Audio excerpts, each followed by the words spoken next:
Hey guys, how's it going? So today I am going to do an in-depth review of Metal Gear Survive. Now this is a game that was recently released by Konami, and it is the first game that or the first Metal Gear game that Konami has done since the departure of their previous head of development, I guess, which is Kojima. Now, this game has been getting a lot of bad press since it has been released, and even since before it was released. People were already judging the game without even playing it, simply because of a slight controversy that Konami had with the guy that they fired, which was Kojima, obviously. But I'm not going to go into that. As a games reviewer, you should be unbiased when looking at the game, because is this game a good game or is this game a bad game? So I am not going to bring up the whole Kojima thing in this review. I am just going to review the game completely unbiased, and I am going to show you everything that is good about the game, everything that is bad about the game, and hopefully by the end of the next hour and a half you will know exactly what I think about this game, and you can then draw your own conclusions solely based on what this game is. Is it a good game or is it a bad game? So let's jump into the menu right here. First off, there is, every day that you log in, you get a bunch of announcements right here, and we're not going to go into those announcements. It's basically just daily login stuff that is given to you, and daily announcements and stuff like that. So this is my character.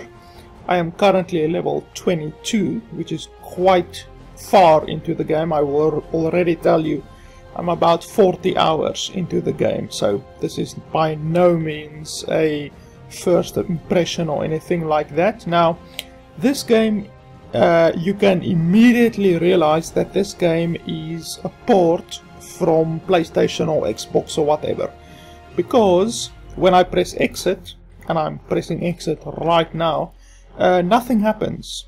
So the only way to quit the game, if you actually want to quit the game, is by pressing Alt F4. There's no other way for you to actually get out of the game, and that is the way that many PlayStation 4 games work. Basically, you just have to turn off your PlayStation, or you have to go into the PlayStation menu in order to exit the game, and that is unfortunately the same in the PC version, where you cannot exit the game normally. You have to just basically press Alt F4. So that's the first little problem that I have with the game, but it's basically just a UI problem, even though it is a little bit infuriating. Let us go through the options. You can put on aim correction. This is a very high amount of aim correction that it puts on. It's not just a little small amount of aim correction. If you put aim correction on, your cursor or your crosshair actually follows the enemies, like literally follows the enemies. So this game has a very high setting of aim correction, and it really makes the game quite a bit easier. And obviously that is for, once again, like I said, the PlayStation and the Xbox players, because obviously they can't aim as good as a person with a mouse on a computer can. So that aim correction is there for them, and they just decided to leave it in for the computer version of the game. So if you put that on, it really makes the game a lot easier. And then obviously vibration function, that's also something that they just simply left in the game. But putting all of the PlayStation and Xbox stuff aside, the game controls extremely well on computer. Like, it controls basically like it was made for the computer. So I really don't have any problems with the controls. And you can also get English or Japanese voice language, like the voiceovers. I don't think there's any other languages. Maybe you can download additional languages, but the game comes standard with Japanese and English language for the voiceover. Then the settings of the graphical settings, I should say. The game runs on the Fox engine. Now, the Fox engine is a very beautiful engine. It's the same engine that they used on the previous Metal Gear game, which was Metal Gear Phantom Pain. And by the way, Metal Gear Phantom Pain, in my opinion, is a really good game. I also have a review of that game on the channel, so feel free to check that out also if you want to. I highly recommend getting that game. It's a pretty damn good game. Then unfortunately the game is locked to 30 FPS, so that's one thing that I don't really like. But once again, as I said, this is originally a PlayStation or a Xbox game, and obviously Xbox and PlayStation games for the vast majority run on 30 FPS. So unfortunately the PC version also runs at that frame rate. Then for the most part we are going to run this game for the purposes of this review on high. As you can see, that's on high, high, and then the shadows and texture filtering is on medium, and the model detail is on extra high, so that can't go any higher. So the model detail is obviously like the characters and the zombies and all of the different characters in the game. So those are the things that I honestly pay the most attention to. I like it when a character looks really good. I don't really care if the environment doesn't look so good, but as you can see, for the purposes of this review, most of the stuff is on high. So then otherwise than that, you can change the brightness. That's always appreciated. Some games these days don't even allow you to change the brightness. Spellforce 3 is one of those games that I recently played where they don't even allow you to change the brightness, so that's not very fun at all. Unfortunately, the audio in this game cannot be adjusted. You cannot change the sound, like the background music volume. You cannot change the in-game music volume. You cannot change the speech volume. You cannot change, like literally you cannot change any of the sound options. There's no sound options in this game, unfortunately. So that's another bad point about the game, another letdown that the developers just chose to not include at all. So that is certainly not good. But otherwise than those two little bad things that I said, like the omission of the 30 FPS option, like the fact that the game constantly runs at 30 FPS, that little problem, and then also the sound, the fact that you cannot edit any of the sound values in the game. Those two problems are really the only little niggles that I have with the game as a whole, with the options of the game. Otherwise than that, the game's options really are quite extensive, and they give you pretty much all of the stuff that you really would need to customize the game to your own preferences. So yeah, that's pretty much it for the options of the game.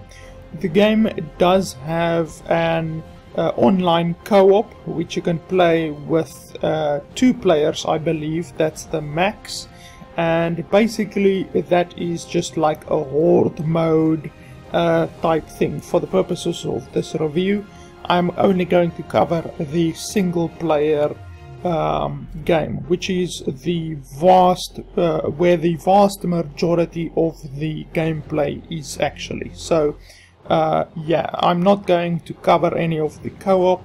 I might eventually do like a co-op video, just a little bit of co-op gameplay on the channel. So if you are interested in the co-op, I will just basically break it down as to say that you just basically get spawned in an area, and then a bunch of zombies attack your base, and you and the other player have to defend the base against the zombies. And there are usually 3 waves of zombies, so one wave will last, let's say, 5 minutes, and then you get 5 minutes of break time where you can go out and get some ammo or materials, and then another wave of zombies starts. So it's that basic horde mode type of gameplay. That's what the co-op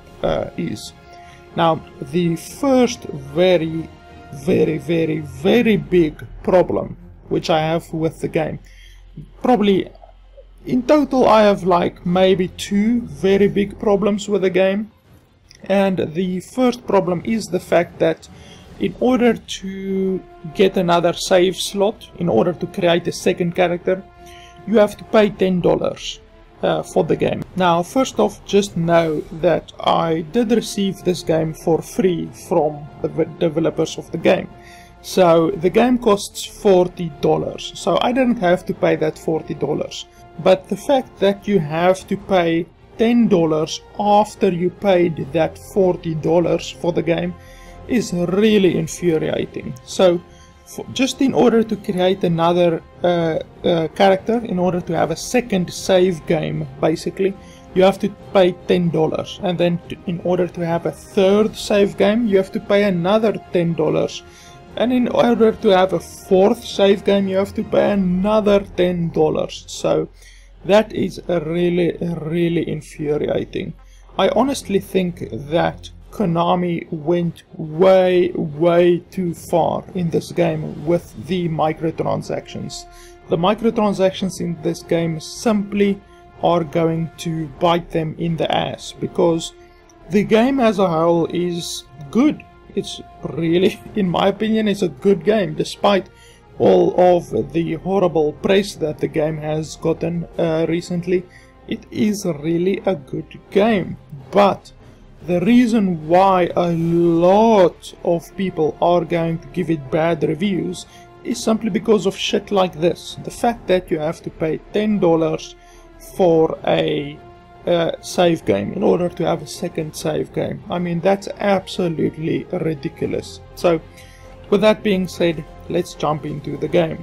Now, the other big problem that I have about the game is the fact that that save game microtransaction is not the only microtransaction in the game.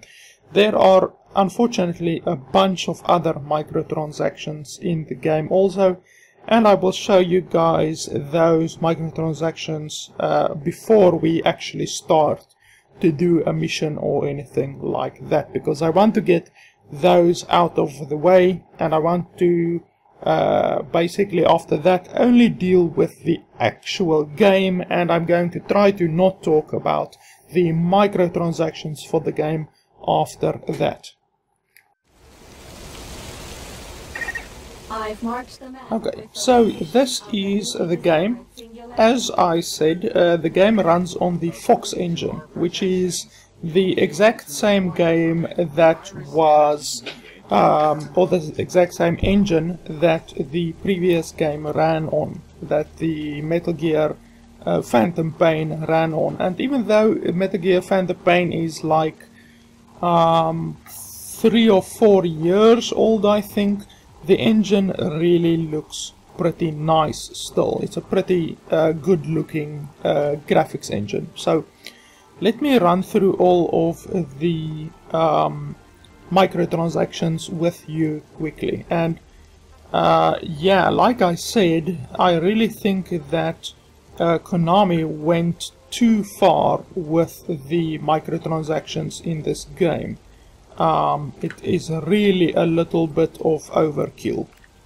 So let's just have a look here. I think it is here. Yes, so there is a storage limit in the game. As you see there at the top, 5 out of 100 items that I currently have in storage.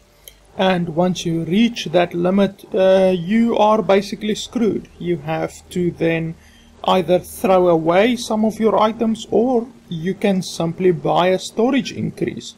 You do that by pressing Shift and then just saying yes, and then it says, I'm sorry, you do not have enough SV coins. Now, SV coins are the in-game currency. Now, they do give you 30 SV coins per day as a login bonus, but simply to increase your weapon storage house. It's not even like an overall storage house, it's only the weapon storage house.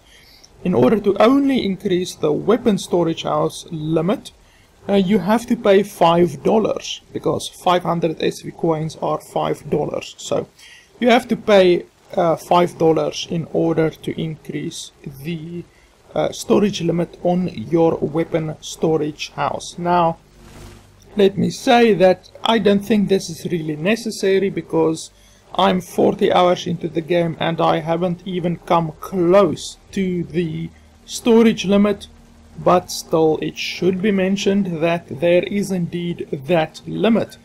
Then we go to the gear, and once again I'm currently 10 out of 100 with the gear storage, and once again we can buy more storage for our gear if we want to. And it is once again the same with the others list.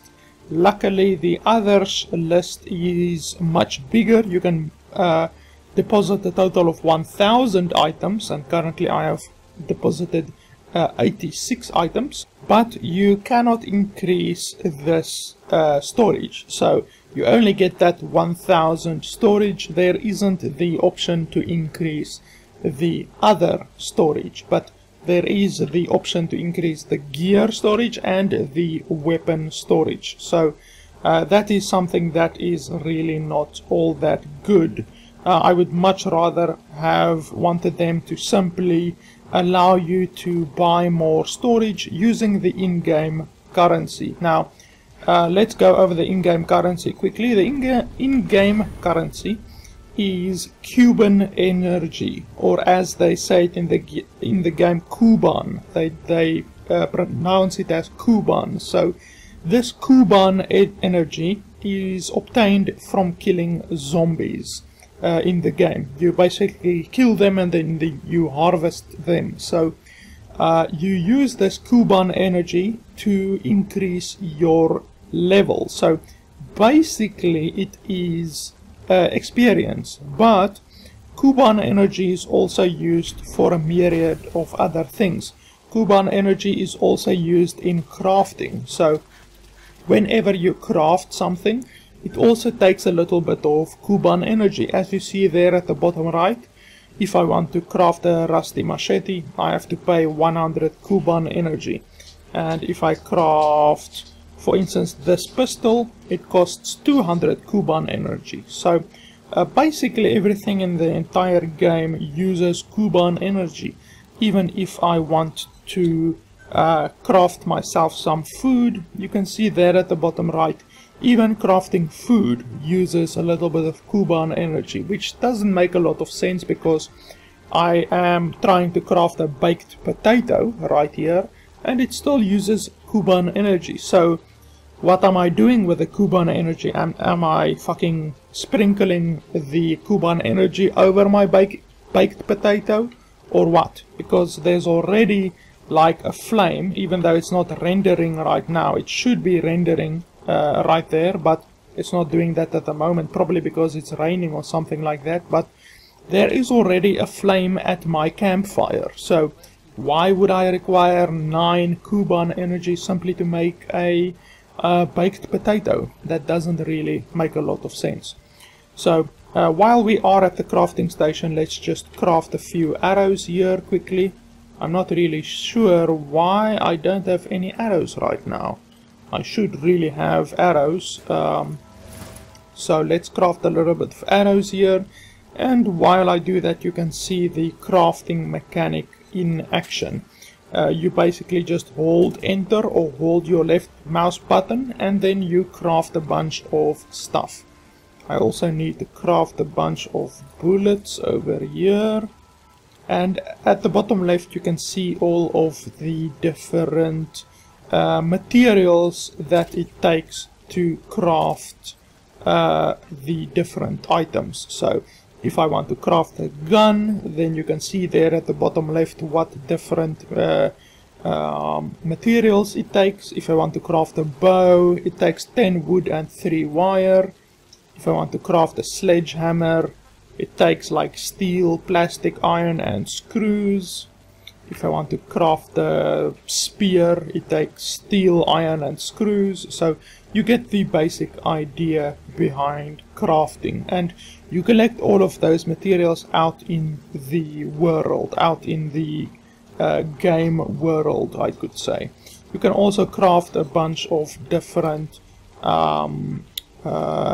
gear, like you can craft different helmets and stuff. You can craft different body armor, like tactical vests and a bunch of stuff like that. You can craft different gloves, pants, and then also a bunch of different little side pockets which allow you to carry more stuff out into the game. And then you can also craft a bunch of stuff here, like Molotov cocktails. You can craft different fences and stuff, which really come in quite handy when fighting against the zombies. You can also craft a mine. You can craft a balloon trap, which if you've played Metal Gear Phantom Pain, you will know what a balloon trap is. It basically pulls the zombie up into the air. You can build an iron watchtower, stuff like that. So yeah. And then you can also craft a bunch of different medical stuff. These are basically just used to cure you and your survivors if they get hurt, or if you get hurt, or anything like that. I also do have a bunch of survivors, but we will get into that in just a little while. The other microtransaction that the game has, and this one is also a very big irritation, to be honest, because this one is really the only microtransaction, or the second microtransaction that affects your gameplay. It hampers your gameplay. So to explain to you what's going on here, this is a bunch of survivors. You can select 4 survivors to send out on a mission. So let me just quickly go here. I need to free up one of my survivors, and we do that by simply going here. Let's see here. Let's remove this guy, and we will take him to the exploration team. And then we will go over here, and now we can send him on a mission if we want to. So we take this guy and we put him into our exploration team. So now we have one exploration team that we can deploy on a resource hunting mission. And these resource hunting missions basically are exactly that. You send them out and they go hunt for resources. So that's pretty explanatory. You send them out and you get resources back, and there is a chance that they get killed or injured or anything like that, depending on how many people are in your resource hunting crew. So if I send this one team out, then if I pay $10, I can send out a second team, and if I pay another $10, I can send out a third team, another $10 a fourth team, and another $10 a fifth team. So if you spend in total $40 extra on the game, you can get much more resources and send out much more teams to gather resources for you than the normal guy could. Like, for instance, I'm not going to fucking buy all of these slots for $40. So someone who does spend that money will be able to get resources much quicker, thanks to the fact that they can send out 5 crews instead of just 1 crew like how I can. So that is really the first microtransaction, in my opinion, that really affects the gameplay, that really alters the game for you. So that's really not something that I approve of. Anything that you need to pay for in order to like get an advantage in the game is okay if the game is free. Like, let's say League of Legends or anything like that. Any free game where you have to pay in order to get a little bit of advantage in the game, that's absolutely fine. But this game costs $40 fucking. So on top of that $40, they are expecting you to pay $20 in order to, or $10 in order to increase your storage, since you can pay $5 in order to increase your weapon storage, and then $5 for your gear storage, and then they expect you to pay $40 in order to increase your crew capacity. And then on top of that, you can actually spend more of the in-game currency. Let me just find, I can't remember exactly where that was. Fuck, I can't think about it now. I really can't remember where it was. It might be here. Let's see here. Is it here? I don't think it's here.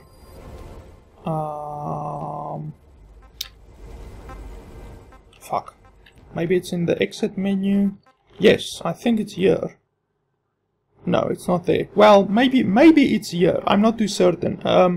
I might have to first buy SV coins before I can actually look what other stuff there is in the store. I might have to do that first. So the game first prompts you to buy SV coins, and then they allow you to go to the store, because I haven't bought any SV coins yet, obviously. So but we can already see it here. So in my storage thing, there is a premium boost. Now this is something that you can actually buy using the in-game currency. I can't remember the exact prices, but it's something crazy like $5 for a single day of premium boost.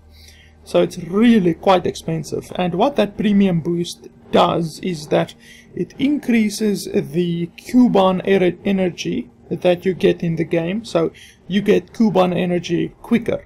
And obviously, like I said, you use your Kuban energy for experience. That's basically what you use to increase your character's level. You use it in all of the crafting in the game.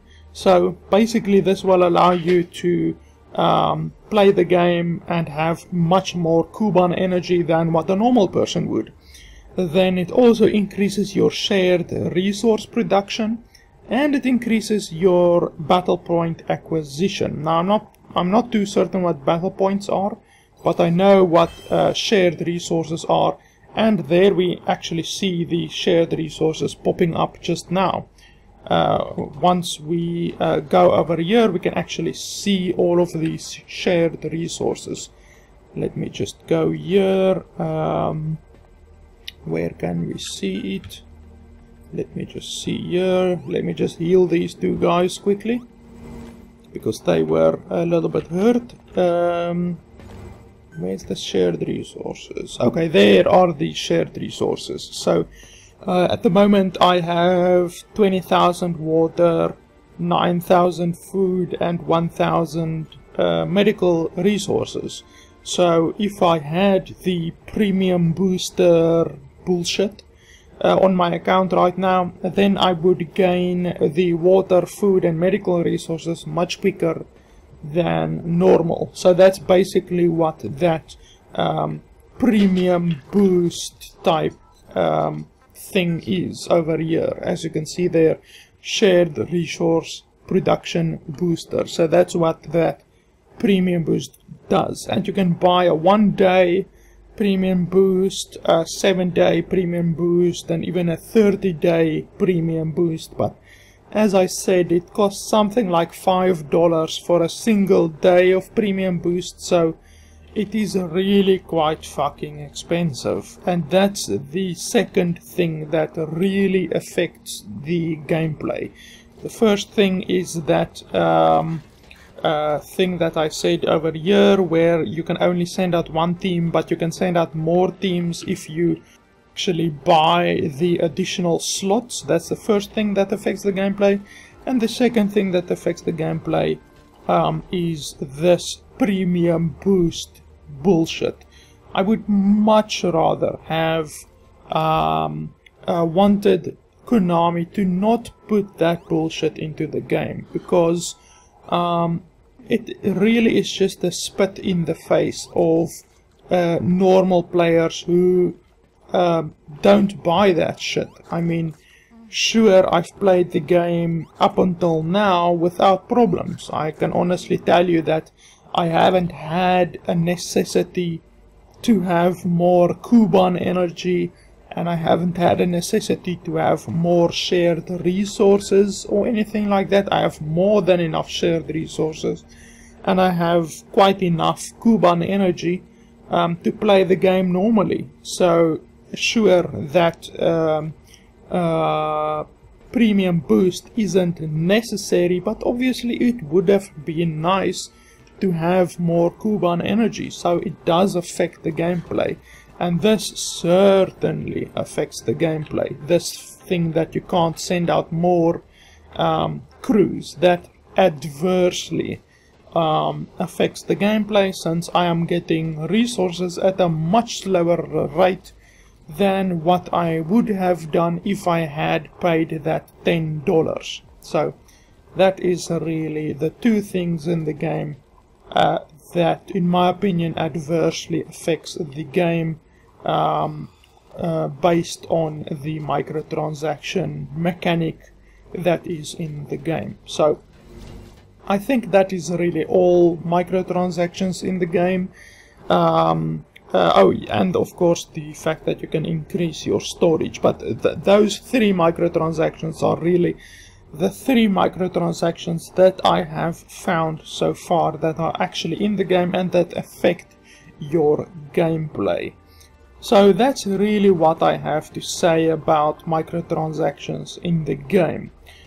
So for the rest of the review, I'm really not going to mention the microtransactions, or I'm going to attempt to not mention them, since I don't want to make this whole review just about microtransactions. So let us continue with the game. I just think my game is a little bit dark right now. I don't know why it is so fucking dark right now. Let's see if we can increase the brightness a little bit. It's already on maximum, I don't know why it's so dark. Maybe it's a little bit dark in the game, like you get a day and night cycle in the game. So maybe it's just like a dark time of day right now, but it really shouldn't be this dark. It's not normally this dark. So this is your base, and you start out with a really shitty base with like only 4 or so production buildings, and all of this other stuff that you see here, like the farm right here, and this farm which gives onions, and this one, and I think I have another potato farm over here. Yes, this one gives potatoes. All of these farms and also all of these water buildings, like I actually filled up my water bottles just now with clean water. You get clean water over here, and then you can get dirty water over here, and then you can also get wool and stuff over here from the animals that you keep. You get milk, and you can also get a bunch of stuff like wool. You get wool, and you can also get leather and stuff from them. You actually have to capture these animals in the game. So those are all of the production buildings that you get. You also get this medical production building, which allows you to get some medical plant resources. Those are used in order to give you more food, more water and stuff like that.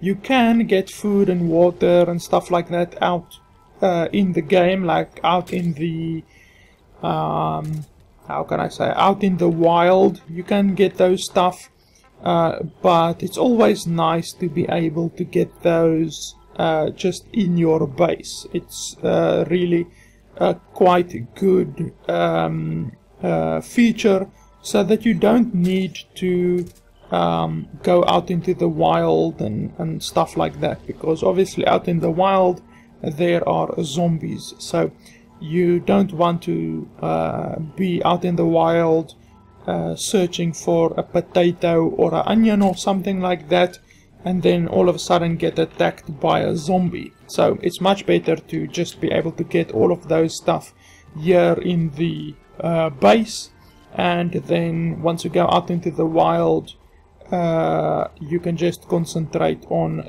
the zombies and stuff like that. So the reason why you need potatoes and onions and drinking water and all of that is because obviously this is a survival game, and part of this being a survival game means that you have hunger and you have thirst, and you actually also have oxygen, but we will get into oxygen a little bit later. So in order to increase your hunger and your thirst, or in order to satisfy your hunger and your thirst, you have to eat stuff, and you have to eat stuff like a baked potato, for instance, or you have to drink water or milk or anything like that.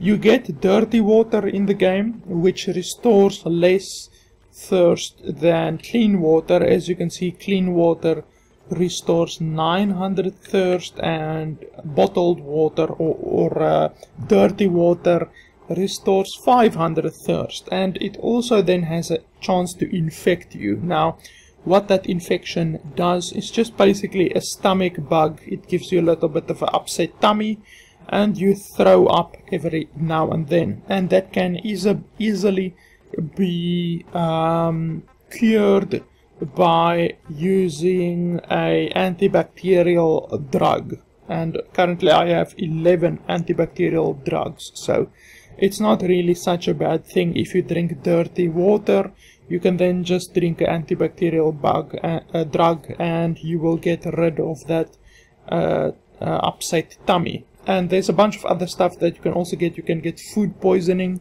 from eating raw meat and stuff like that. So it's very much a survival game, and you have to constantly manage your food and your thirst. Now at the very beginning of the game it's really a little bit difficult because you don't really have a lot of resources available to you at the beginning. This place over here is probably the first water source that you find, even though the water source has dried up now. It's really the first water source that you find in the game, but you do obviously find additional water sources in the game eventually. Let's just see here.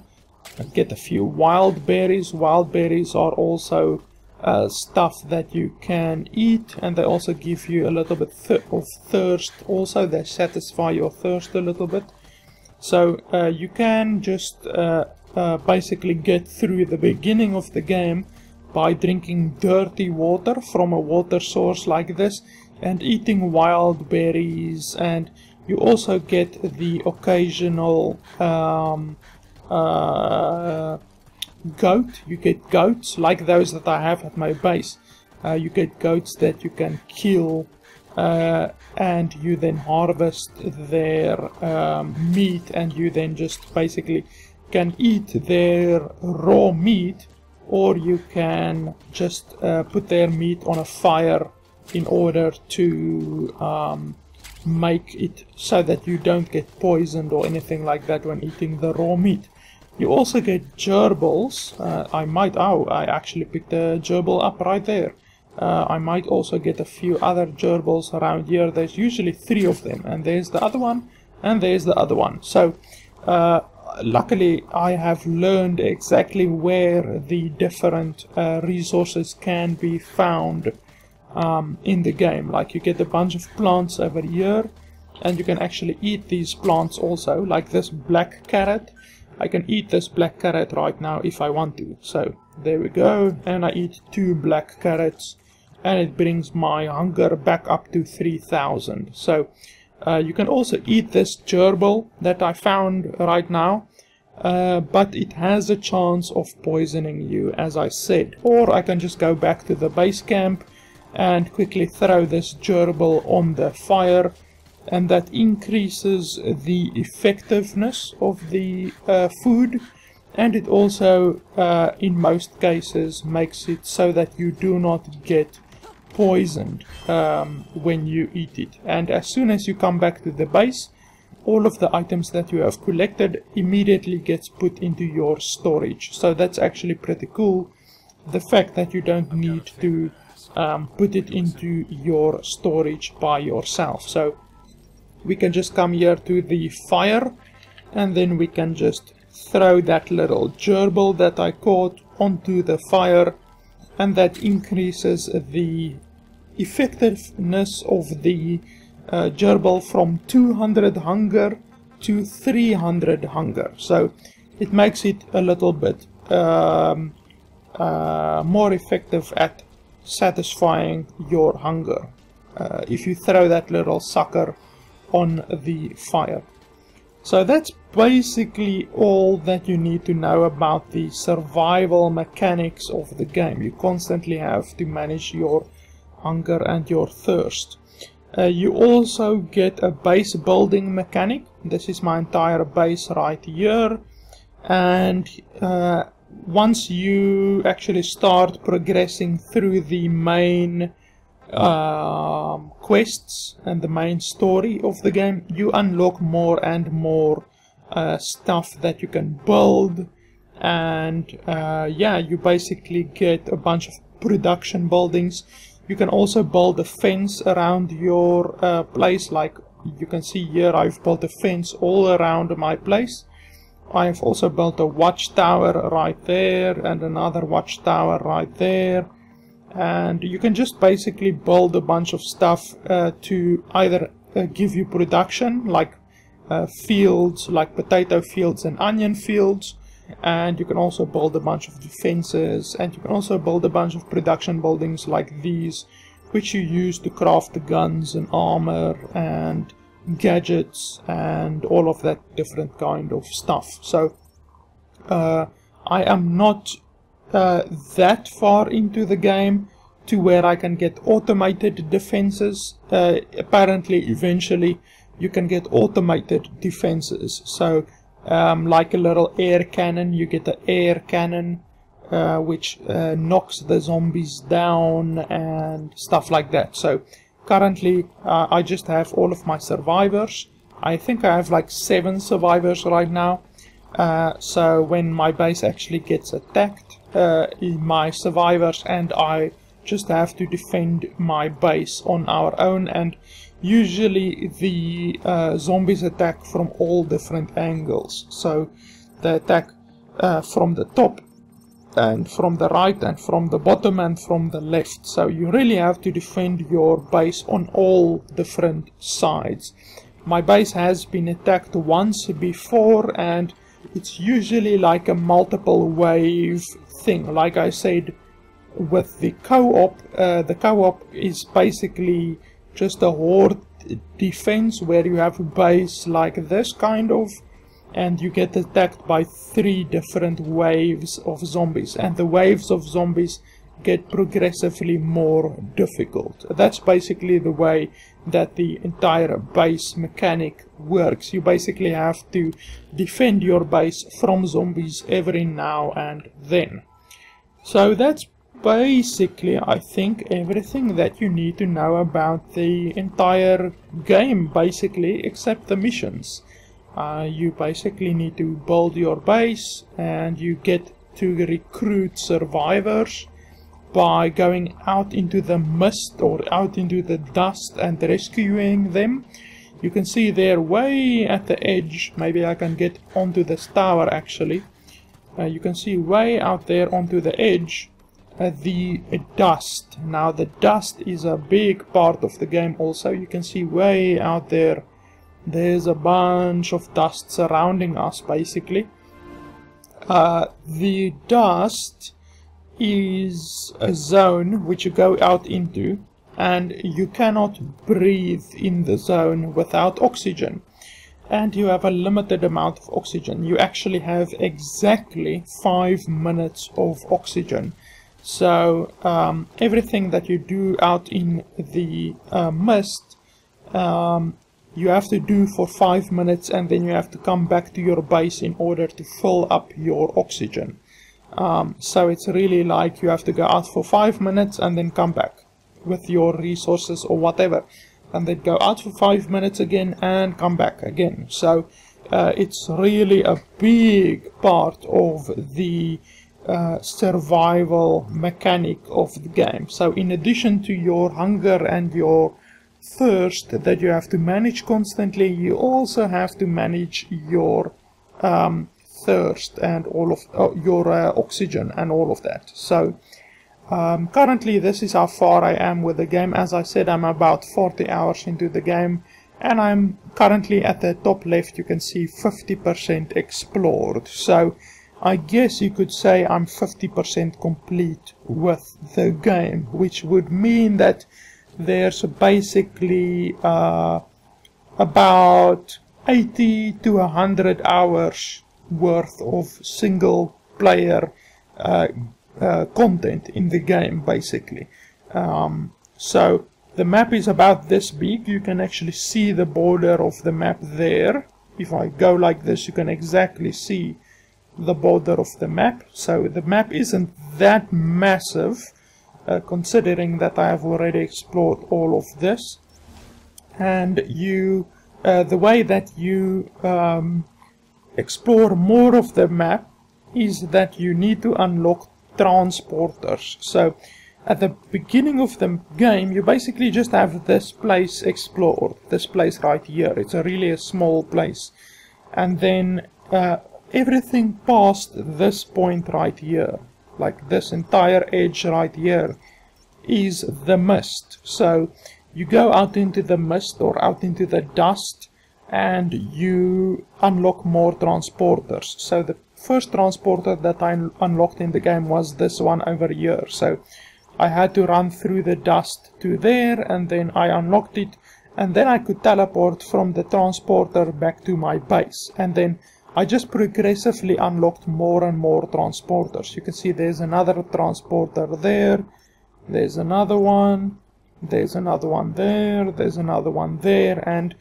not this entire area is filled with dust. You do get small little areas like this, and like that, and like this one. This is quite a big area actually, that isn't covered by mist. So all of these little areas that is surrounded by the little blue outline is a clean area. But all of this rest of the area, all of this and all of this over here and all of that is covered by mist. So it's really a difficult area because mist areas also contain much more zombies, many more zombies than the normal area. Like in this area right here, there's only one place that really contains zombies, and that is that area right there. So it's not in the mist, it's just on the edge of the mist, but that area right there, which isn't too far from my base actually, contains a lot of zombies. But all of this area around here doesn't contain any zombies. But as soon as you go out into the mist or out into the dust, you will encounter increasingly large amounts of zombies. So while I've been talking, one of my guys has gone ill or has fallen ill, so we just need to treat him with a medical thing, and then his condition should improve. That's another thing that can actually happen if you don't pay attention to all of your survivors. Your survivors can actually die. So let's see, all of my survivors are actually currently on maximum HP. Like this guy is 100%. Basically all of my guys are on 100% HP, even though their condition isn't so good, but their condition isn't reflective of their life. Their life is actually the thing that you need to look at most attentively, because if they get poisoned or if they are bleeding or anything like that, their life will steadily decline. So you really need to pay close attention to the life of your guys. But you can just treat their wounds and all of that by just like basically going here, and then you just craft one of these things, and then you just apply it to them. So it's not really so bad if one of your guys gets infected, or if they bleed or poisoned or anything like that. Those things are really quite easily dealt with. So I think I can probably tell you a little bit about the game's story. It won't really spoil all that much. Basically, this entire area isn't the world. It's not the normal world that you or me know. It's an alternative or an alternate universe, basically. And in this alternate universe, there are zombies that are infected with a kind of a crystal type thing. So they're just basically zombies. That's basically all that you need to know about them. And you are in this world. I'm not going to tell you why you are in this world, since that will spoil a little bit of the story. But you find yourself in this world, and you need to try to gather as many survivors as possible. And then at the end, the goal is to get enough energy into this thing right here, which is a wormhole generator, and then you generate a wormhole back home in order to get back to your normal world with all of your survivors. That's basically the entire story of the game. So you go out into the world and you collect enough energy and you collect more survivors, and once you have enough energy and survivors, you then use this thing in order to get back home. That's the entire story in a nutshell, basically. So I think that is pretty much everything that you guys need to know about the entire base building mechanic, the entire survival mechanic, all of the microtransactions, and all of the game story, basically. That's basically the entire game right there. I could end the review right here if I wanted to, but it wouldn't be fair to end the review without actually showing you a little bit of gameplay. So let us see. Okay, so I can actually go and do that. It is a main quest. The yellow things are main quests, and all of these little blue things are like side quests. Basically, most of them are just stuff which allow you to get more Kuban energy. Like that one gives you more Kuban energy. That one gives you more Kuban energy, and that one also. This one also gives you more Kuban energy. This one is a large animal, so it's a bear or something like that I will encounter over there. And this is a small animal, so it might be something like a goat or a sheep or something like that I will encounter there. So I think for the next 30 minutes or so, maybe a little bit more, I can just play the game and shut my mouth and allow you to actually see all of the different gameplay stuff. I've basically already explained the entire game to you guys, so I think I should just do a little bit of gameplay right now and allow you guys to see everything in the game, and you will really quickly see all of the combat and the zombies and all of that different stuff. So let's just get my hunger and my thirst back to normal levels, since you really don't want to deal with your hunger and your thirst while you are out there in the dust. Since, like I said, in the dust you only have 5 minutes before you start dying, and once you run out of oxygen, you will die in about 30 to 45 seconds. Your health will run out, so you basically just have 5 minutes out there to explore, and then you have to come back to your base. So we are going to do that, and we are going to teleport to this place, and we're going to kill that bear. Fortunately, this area is an open area. It just so happens that it's an open area.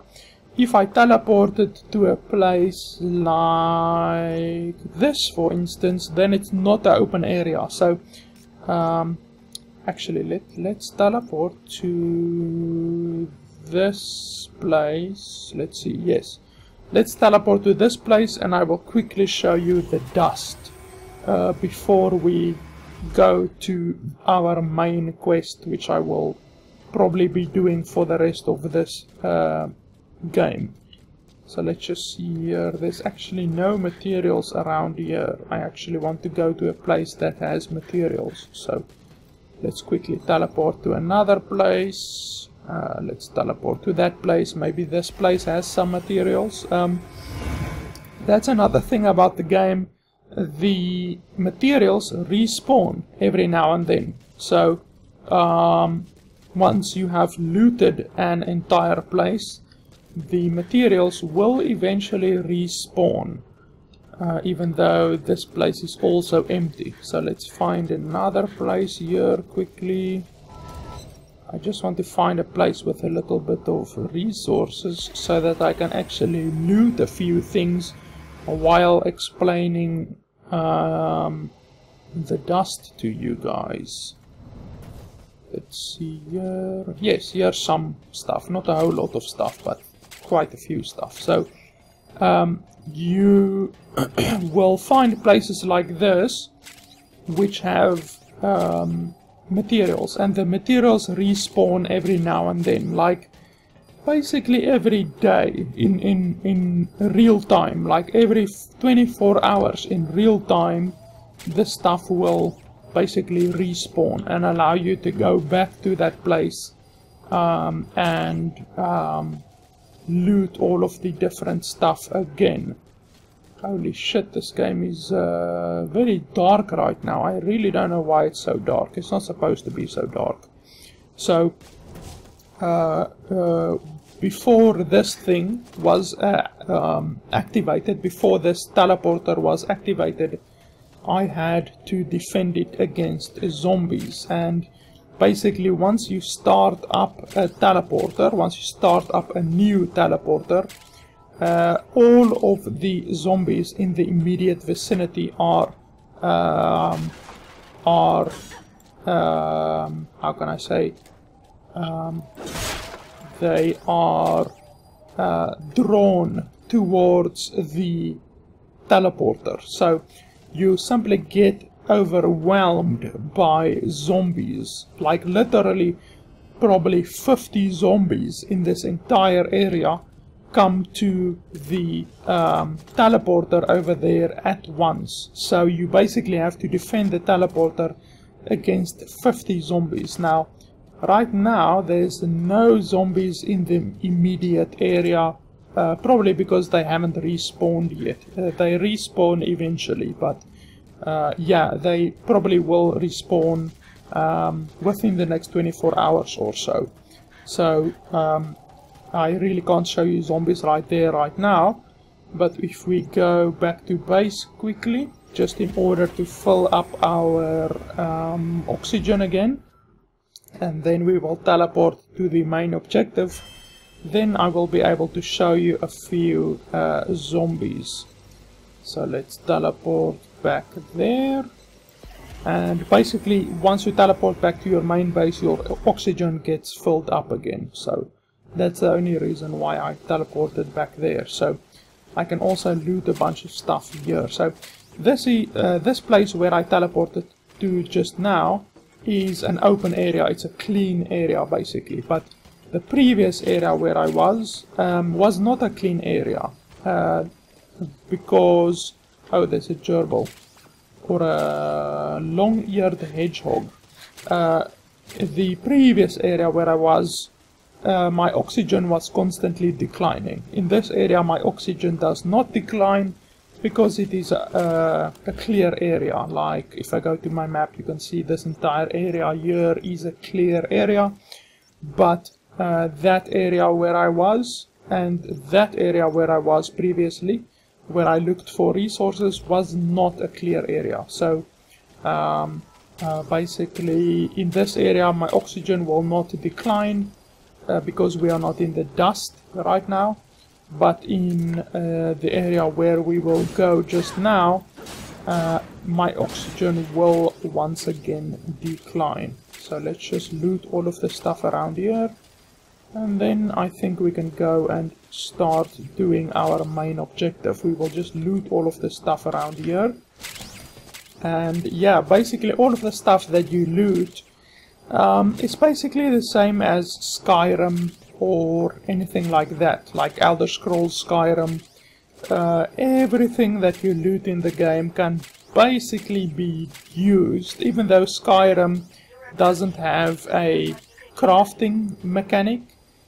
This game does have a crafting mechanic, but you still have to loot everything that you see, since everything is basically useful. Obviously in Skyrim, you just loot the stuff and then you sell the stuff. And now you don't sell the stuff in this game, you basically just use the stuff. So like for instance, this is wood and nails, and you can use wood and nails in order to craft a barricade, like this barricade right here, that I can put down in order to help me against the zombies. So that's basically how the crafting mechanic works. You basically go out into the world, you get wood and nails and iron and steel and wire and rubber and chemicals. There's really a shitload of different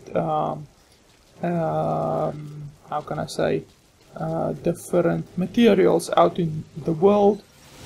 There's probably like, I don't know, probably 100 different materials in the game that you can get, and each different thing that you craft uses different materials. I'm just, well, once again coming back to the base in order to deposit all of the different stuff that I got. As you saw there at the left side of the screen, I got like probably 40 different types of materials just by looting this small little area which I looted just now. Just by looting this area right here, I got like 40 different types of materials. So you can really see that the crafting mechanic in the game is really quite complex, I could say. Oh, there's some crows. Let's kill these crows quickly. Okay, unfortunately that other crow flew away when I killed his little buddy. So the reason why there are cars around here, like I said, this world around here is an alternative universe. But the reason why there are cars and trucks and roads and telephone poles and all of that in this area is basically because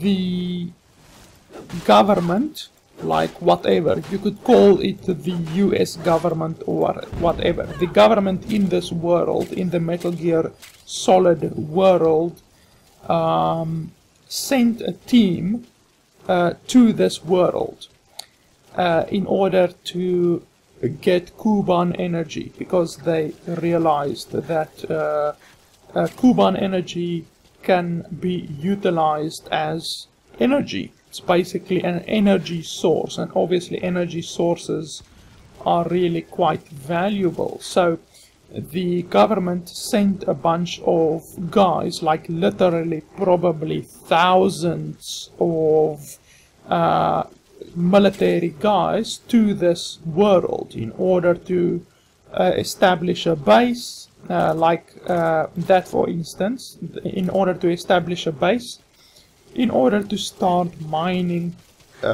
the Kuban energy. And things went south. They basically got infected somehow. Oh, there's a bear somewhere. Let's see, it's probably around here somewhere. So they got infected somehow, and basically all of the military guys that was sent to this area, let me just see, I should be able to climb onto that car and not get killed by the bear. So basically all of the military guys were killed by the zombies. Basically they somehow they got infected and then they became zombies. So they basically started getting attacked by one zombie, and that one zombie became 1,000 zombies. Just basically the entire plot of what do you call it? The entire plot of Resident Evil basically happened. All of the humans got turned into zombies, and from there you know the entire plot of the game basically. So that's why there are stuff like cars and trucks and bases and telephone poles and all of that in this alternative universe. That basically explains to you why there is this kind of stuff in this weird zombie world kind of a thing. I don't know why there are certain areas that are covered by the dust and certain areas that aren't covered by the dust, that really wasn't explained in the story so far. So yeah, I don't really know why that is. Let's just have a look around here if there's not any more animals that I could possibly kill.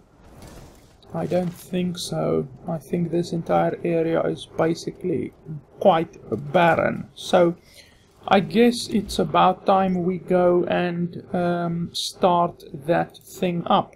It is part of the main quest, however, so if any of the main quest dialogue comes up that might spoil the main story, then I will just edit that out. So you might just see a jump in the footage here and there, but I don't really think that would be necessary, since I don't think any of the main story objectives are going to be revealed, or at least it shouldn't be when I do this quest.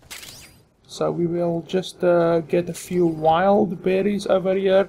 The reason why it's getting so smoky is because I'm getting close to the dust.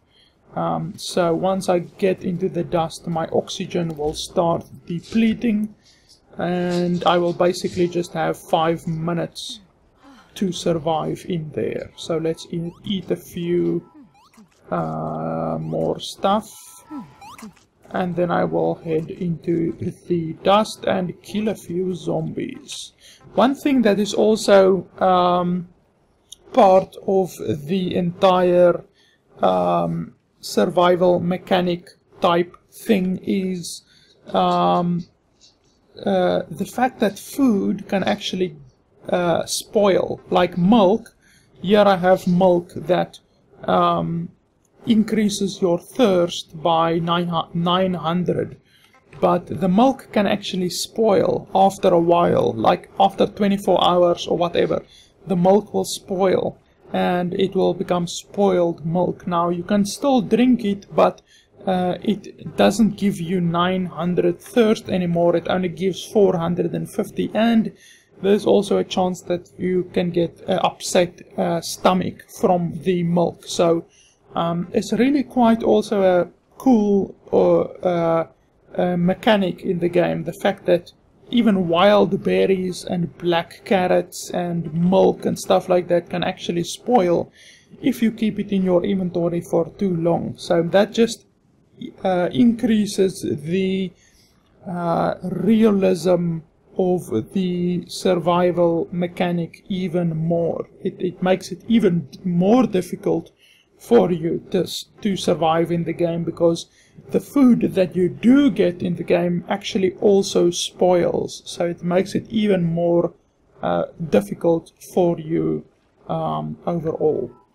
So yeah, let's quickly run into the dust and do that main objective, and I will probably stay quiet for a little while so that you guys can hear all of the different game sounds and all of that different stuff.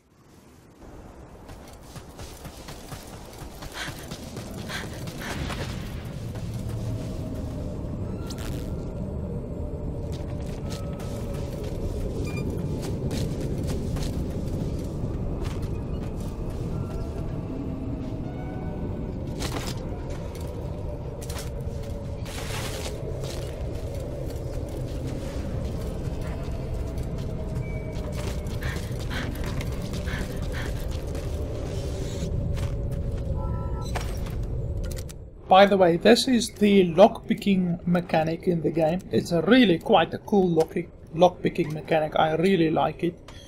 You have to press 3 in order to stay between those lines. If you go outside of those lines, then the zombies in the nearby area get notified of your position. So you really either want to kill all of the zombies in the nearby area before actually opening the chest, or if there are simply too many zombies in the nearby area and you don't want to kill all of them, or you can't kill all of them, then you really have to make sure that you don't fail the lockpicking mechanic, because otherwise all of the zombies in the nearby area are going to storm towards your current location. So it's a really cool lockpicking mechanic in my opinion.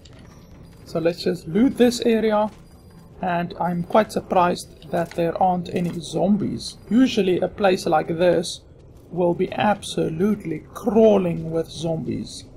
But basically what we are going to have to do here is we're going to have to put down a wormhole generator right there, and then all of the zombies in the nearby area will get notified of my position, and they will start swarming my position. So yeah, I am not looking forward to that.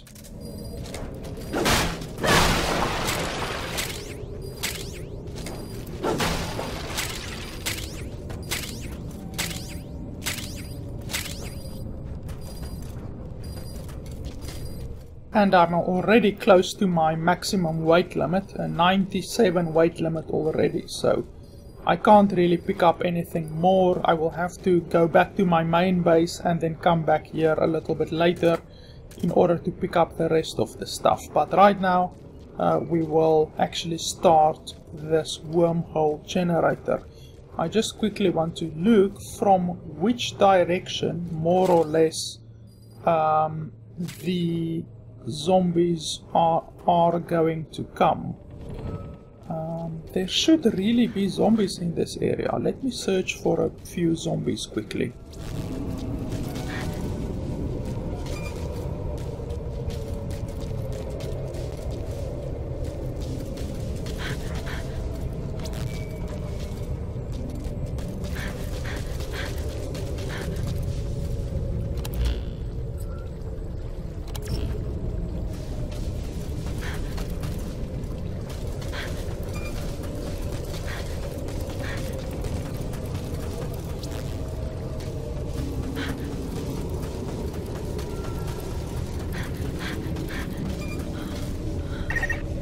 Attention to your stamina.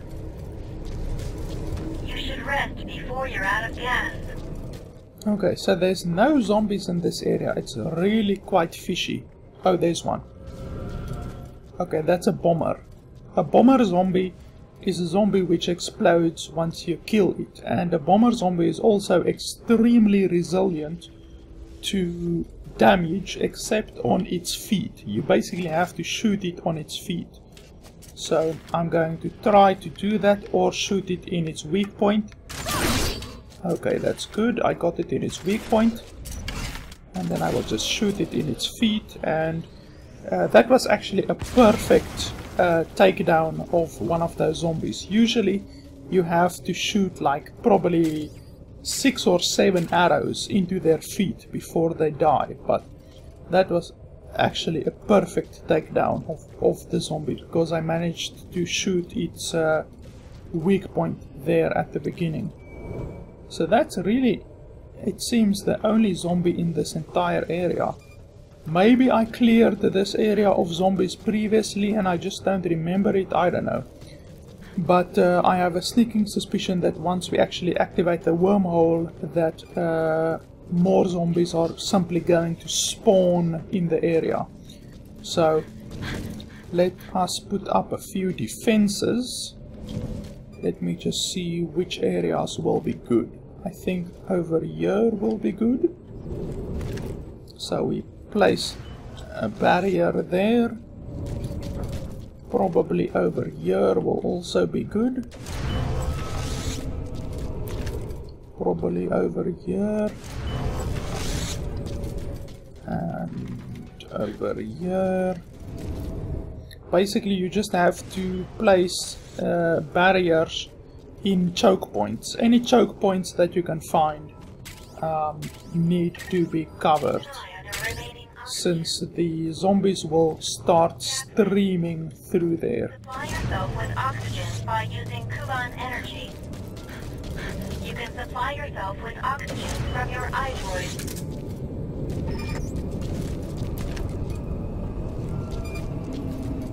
Okay, I think that should be it. If more zombies come from different directions, I will just place down more barriers. Okay, so let us start it. Wormhole digger transport complete. Access the digger.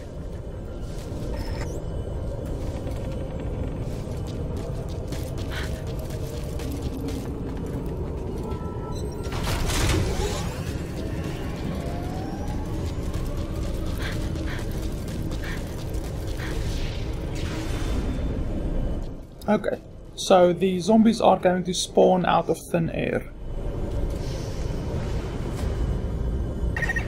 Wormhole digger is operational. Enemy detected. Protect the wormhole digger.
Okay, so that was actually quite easy, unless this is a multiple wave defense.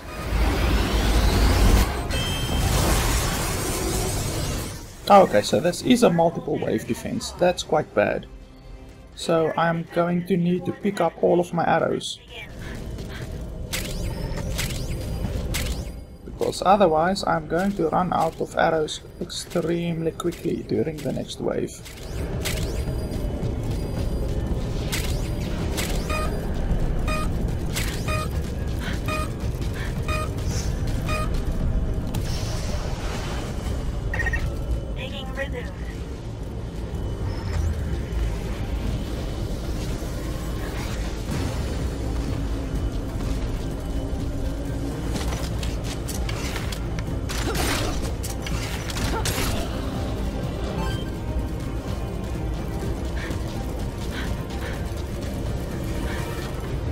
Wow, this is definitely going to be a little bit difficult to kill all of these without a little bit of problems with my arrows, because I'm probably going to run out of arrows, I can tell you already.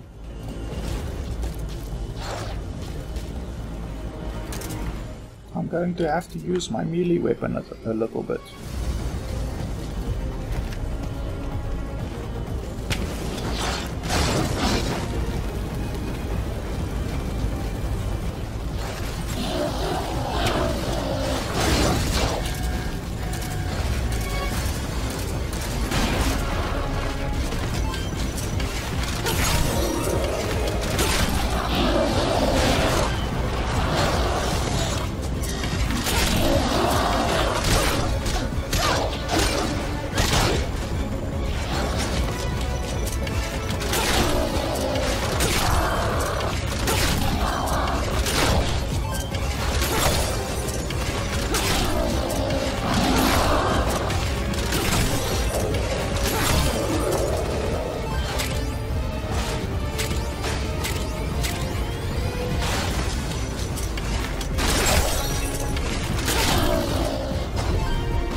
Okay, so I am definitely going to have a little bit of trouble with the next wave, since I have very little arrows remaining.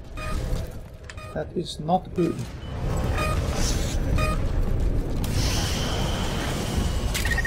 Digging resumed.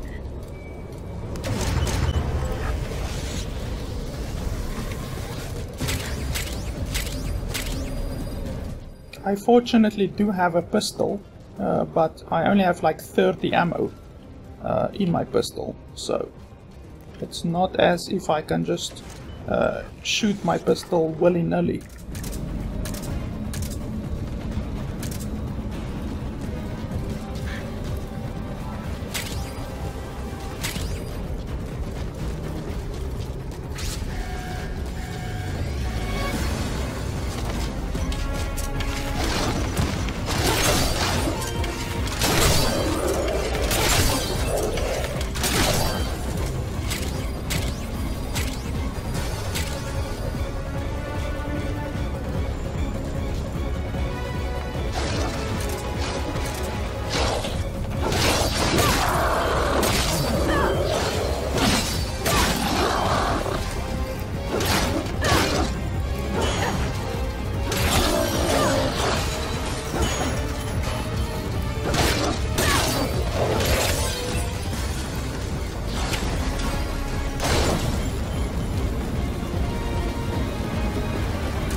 Okay, and I'm bleeding, that's not good.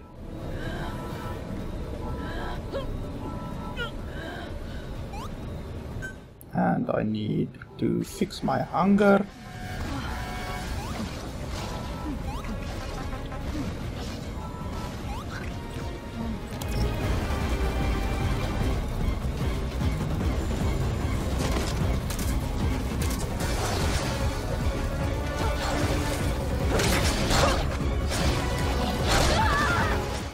Come on.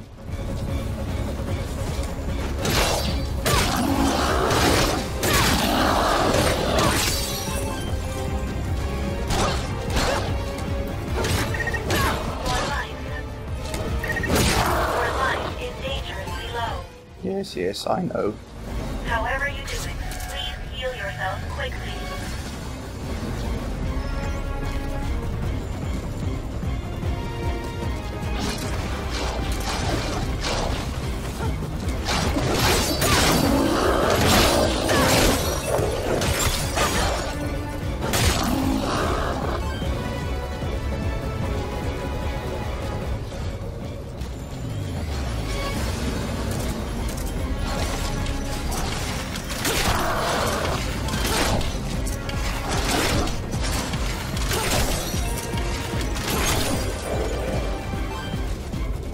Okay, so fortunately I made it, not very easily. I kind of nearly died, but fortunately I made it. Oxygen by using Kuban energy.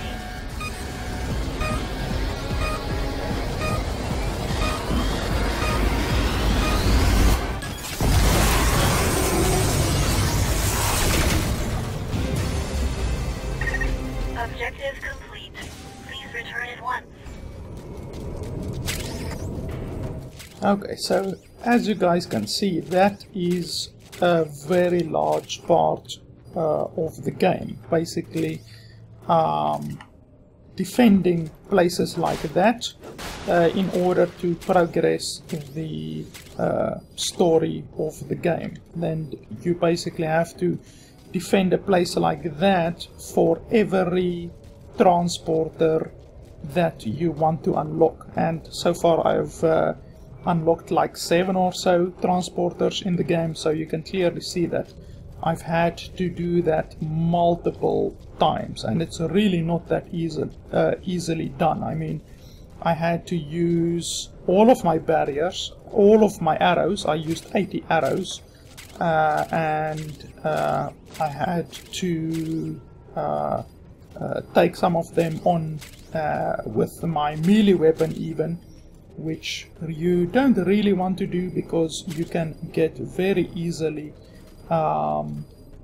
overwhelmed by the sheer amount of zombies, since they can hit you to the ground, they can inflict you with status ailments. As you saw, I got hit by the one zombie and I just started bleeding randomly. So yeah, one thing that you don't really want to do is attack the zombies with a melee weapon. But fortunately that is done, and we can go back to the base, get some arrows and deposit all of the materials that we got, and then also why am I still wearing the fucking thing? I'm already in the clear, and there she took it off only now, but I'm already like a few hundred meters into the clear, and she only took off the gas mask now, so that doesn't make sense. But anyway, so we're going to go back and get all of our stuff again. I used all of my Molotov cocktails, all of my arrows, and fortunately I didn't need to pull out my gun, but really the gun would have only been able to deal with 27 zombies. If I headshot each and every one of them, then it would have been able to deal with 27 zombies. So this might be a place where they are going to talk about the main quest. If it is indeed so, then I will just edit out this part. Okay, so that was indeed a main quest thing, so I would have just edited that out because they spoke about the main quest there.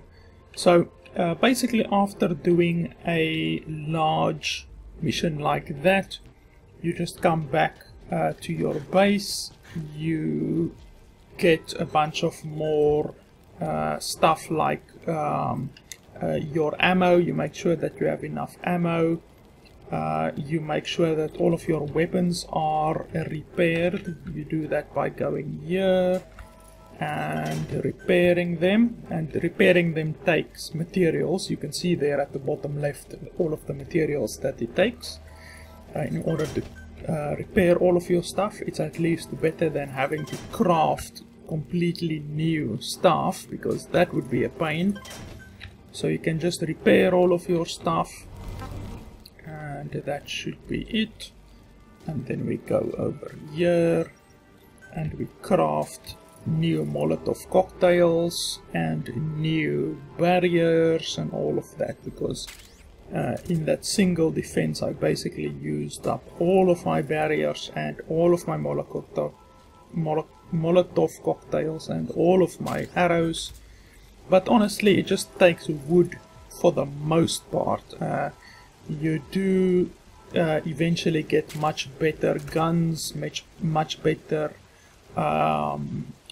stuff. Like, for instance, I could, if I wanted to, craft these strengthened Molotov cocktails, which actually do a lot more damage than the normal Molotov cocktails. But the napalm that the strengthened Molotov cocktail uses is very rare. So I would much rather just use the normal Molotov cocktail until I can get a steady supply of napalm eventually. You also do get the grenades, which are pretty good, but the problem with grenades is that you can actually kill yourself with them quite easily. So you really need to watch it when you are throwing around grenades. The same thing with the mines. You can also trip your own mine, so it's not really good to go and place mines everywhere, because if you forget where you've placed one, or if you run around, like obviously as you guys saw while I did that defense, if you run around a lot, because you really do have to move around a lot, you can't just wait for the zombies to come towards you the whole time, because if you do that, then you get like 20 zombies around you at any one time, and they will destroy your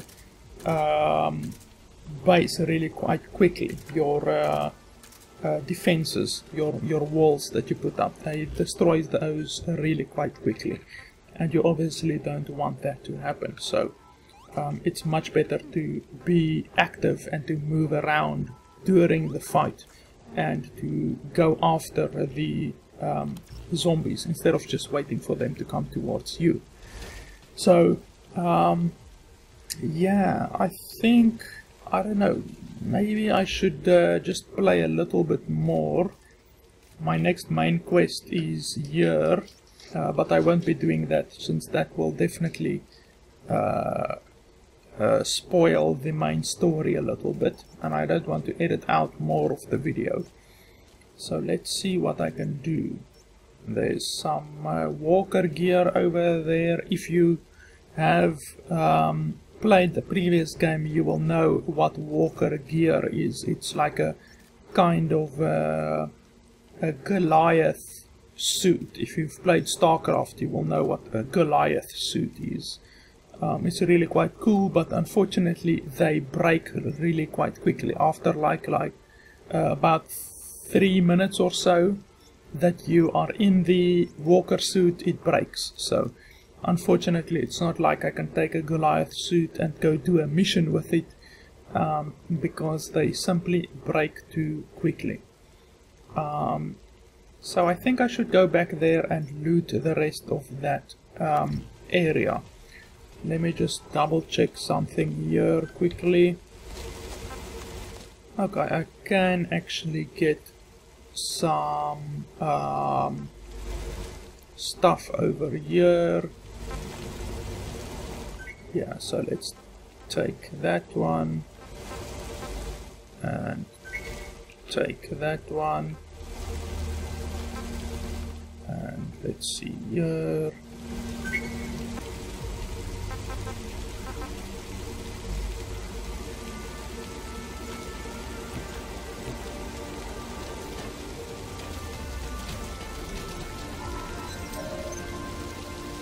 Yeah, that should be good. You also get daily quests, like, it's not exactly quests, it's more like tasks that they give you, where basically they say, like, go kill 100 wanderers, which are the zombies, or go kill some goats or anything like that. So those just basically give you a little bit of materials as a reward. It's not like a massive quest where you get a shitload of coupon energy or anything like that. So while I am looting this area over here, I guess I can start to give you guys my final conclusion of the game. So basically the game comes down to two things, in my opinion. As I said at the beginning of the game, there has been a lot of controversy with the game regarding the whole Konami and Kojima thing. Now, I'm not going to let that change my decision at all. I'm not going to let that alter my decision, because I don't feel one way or the other about that whole situation. If people look at it objectively, then they will just see that it is part of the world. I mean, Kojima got fired or got let go or whatever from Konami, and I mean, that's one of the things of life. I mean, it's part of life. You really can't keep a grudge against a company for just letting someone go. I mean, I don't know what the whole story was. Probably only Kojima and Konami knows what the whole story was behind that, but you can't let the entire future releases of a single game company be inflicted or altered by the fact that they just fired one guy. I mean, it's sad that he's not in the game anymore, that he's not developing the game anymore, but I mean, it's not the end of the world, and like I said, I won't let that change my decision of this game. So it really comes down to the gameplay. Is the game good? Is it a fun game to play? And have I had fun playing this game during the past, whatever, 40 hours of the game? And I will probably be playing more of the game. As I said, I'm about 50% through the game right now, and I'm still having a decent amount of fun, so I will probably be finishing this game, which means that by the end I will probably have spent in excess of 100 hours playing the game. So do I think that this past 40 hours has been fun, and do I think that the game will be fun for the rest of the whatever 60 hours that I play the game? The answer to that is yes. I do think the game is pretty fun. It's not the most fun game on earth. I'm not really a huge fan of survival games, to be honest. I don't like having to constantly manage my health and my thirst and my water and all of that. I don't really like that. because in my opinion it subtracts from the actual gameplay, because when I could be out there just bashing zombies and looting stuff and crafting cool stuff, I am instead hunting around for fucking stuff like goats and bears and stuff like that, just so that I can not fucking die from hunger. So I don't like that very much. That's probably one of the biggest parts of the game that I don't like, is the fact that you constantly have to manage your health and your thirst and your hunger and all of that. So that's, like I said, one of the biggest things that I don't like about the game. But honestly, about the rest of the game is fun. You get to kill zombies, even though it's not such a huge zombie killer as what it was in Metal Gear Solid. Obviously in Metal Gear Solid you got to like climb into a walker gear and just mow down thousands of zombies very easily without having to even worry about having to conserve ammo or anything like that. And unfortunately in this game, as you guys saw with that defense, you run out of ammo very quickly, and then you're basically forced to take the zombies on with like a melee weapon, which really, I guess, is actually part of this whole survival thing, because I mean you're not always going to have infinite bullets. There's something else over here. What is it? Is the zombie on the ground somewhere? There's often zombies. Oh, okay. So there's a bunch of zombies in this area. So obviously, this being part of the whole survival theme, you're not always going to have like infinite. Oh, that one zombie just fell through the ground for some reason. You're not going to have infinite fucking ammo and all of that always. So you have to take that in consideration. You have to take into consideration that this is a survival game, and part of the survival mechanics is having to manage your ammo and manage your health, and you have to take the zombies on with melee combat sometimes. I mean, it's really not that bad. If you really wanted to, I'm certain that you could just like use all of your bullets, even though I choose not to. I mean, even though in that previous fight I could have pulled out my pistol and it would have made it a little bit easier, but pistol is so damn expensive to repair, and the bullets are so expensive and actually rare because each bullet requires gunpowder. So I would much rather save my gunpowder for much later in the game, for when I have like automatic rifle or something like that, or even maybe a sniper rifle, which you can probably get later in the game. So I would much rather keep all of that stuff for later. But as I said, you can't expect this to be the same as Metal Gear Phantom Pain, where you just mow down thousands of zombies. The most zombies you take on at a time in this game is probably around 50, maybe 100. If it's a really difficult mission, then maybe 100 zombies will be in your way, and you either have to sneak past them if that's a possibility, or you just basically have to kill them. So yeah, this isn't a huge zombie killer, and you shouldn't go into it thinking that it is a huge zombie killer. This is much more strategic zombie killer, I guess you could say.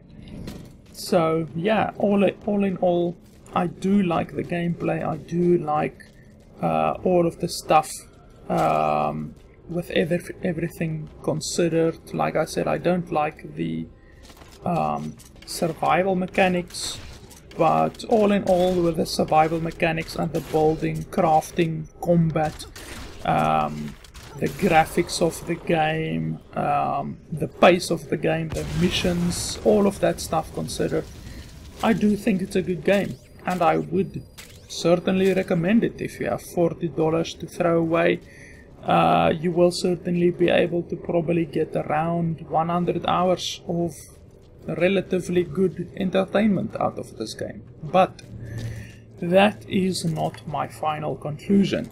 As a games reviewer, I have to sometimes also consider other things. You have to consider if the company that makes the game is worth supporting. Is it worth spending your hard-earned $40 on this game?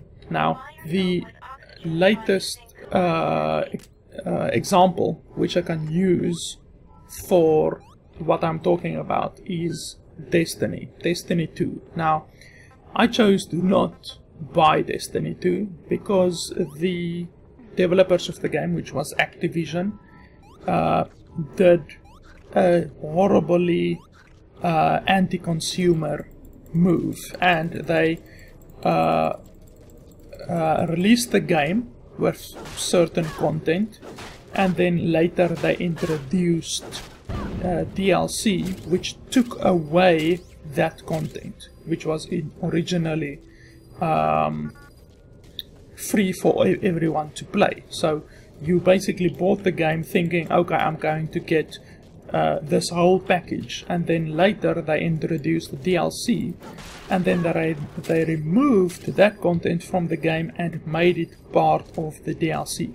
So you had to buy the DLC simply in order to play the content which you were able to play previously. So stuff like that is incredibly anti-consumer, and I refuse to support a company like that. Now, Konami did a good game. They made a good game here. Like I said, I would recommend that you buy the game if it weren't for the microtransactions.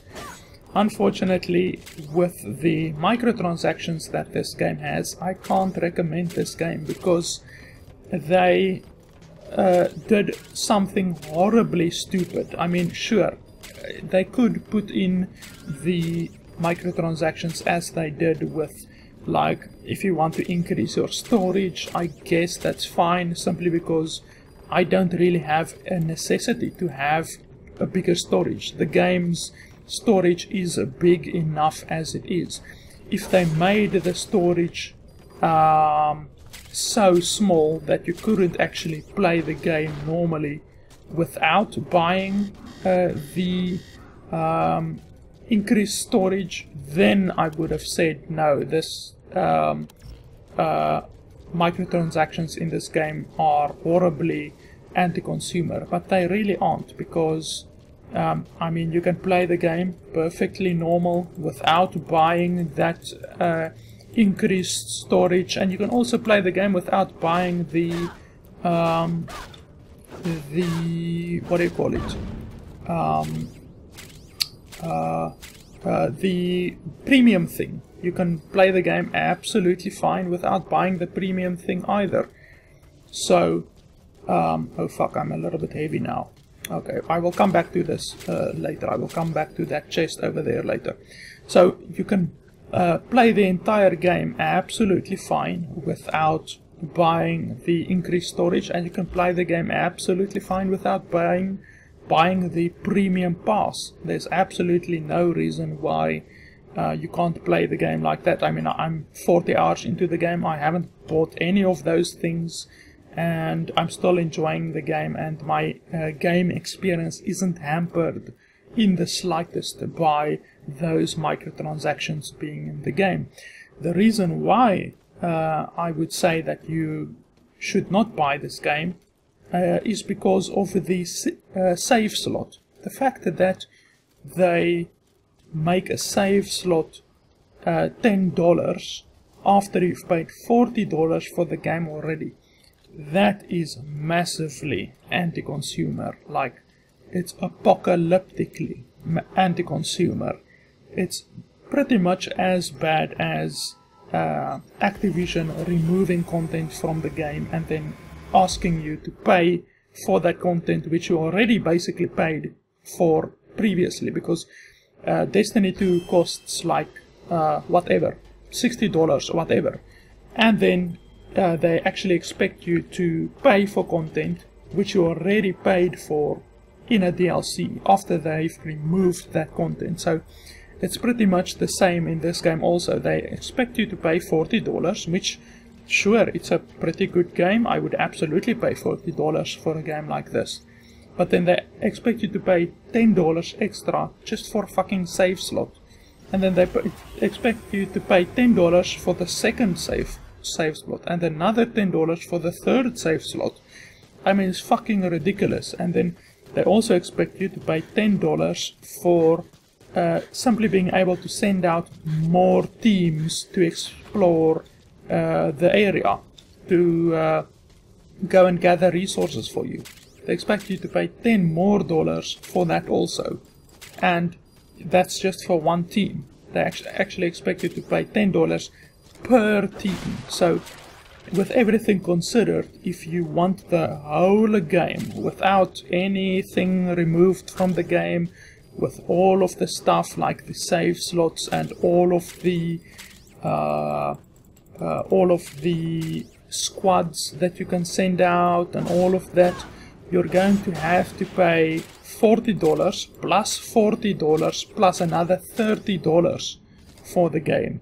I mean, that's fucking ridiculous. That's like $110 for the game. And I would never pay $110 for this game, but that's the reality. You have to pay $110 for Metal Gear Survive in order to get the entire game. That's fucking ridiculous. I would never pay $110 for this game. And yeah, that's basically the reason why at the end of the day I really wouldn't recommend that you buy this game. Even though it's a good game, the microtransactions are simply too prohibitive. It's just really too prohibitive, and it is too anti-consumer.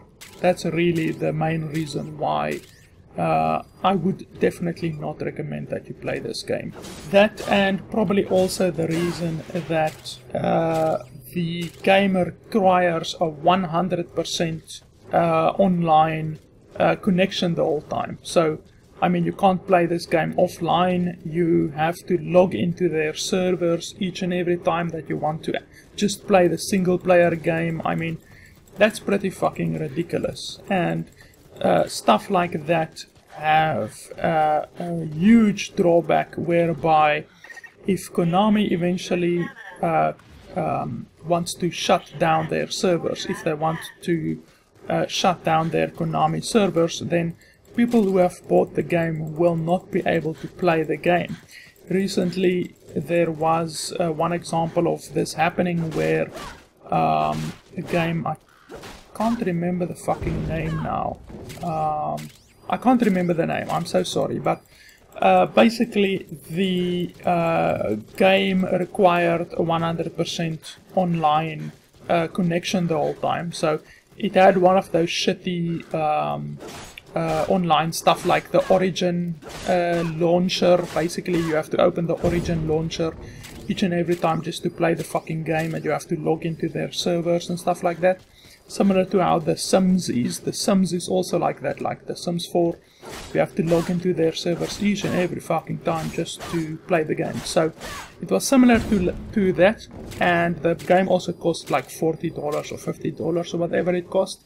And the game developers just chose to shut down their servers. Basically they stopped development on the game, so they didn't even make a offline patch or anything like that for the game. They just decided that they're not going to pay for the servers to be online anymore, and they're just going to stop the game. They're just going to basically stop supporting the game, stop paying for the servers and all of that.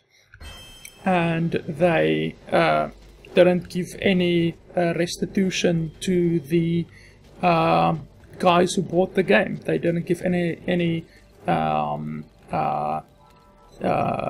like refunds or anything like that to the guys who already bought the game. I mean, that's fucking ridiculous. You can't tell me that that is a good way to